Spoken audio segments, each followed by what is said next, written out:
नया बिगड़ल बाड़ी समधि के बहिन हो। नया बिगड़ल बाड़ी समधि के बहिन हो। खराब उनके भइल जाता नया मशीन हो। खराब उनके भइल जाता। घुमेली बजरिया में लहंगा पहिर हो।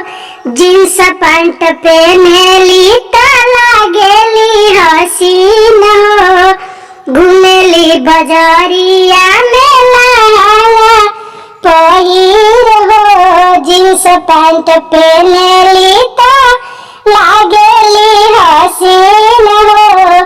छोला समोसा यारी, छोला समोसा यारी, खाली नमकीन हो। खराब उनके भइल जाता नया मशीन हो। खराब उनके भइल जाता।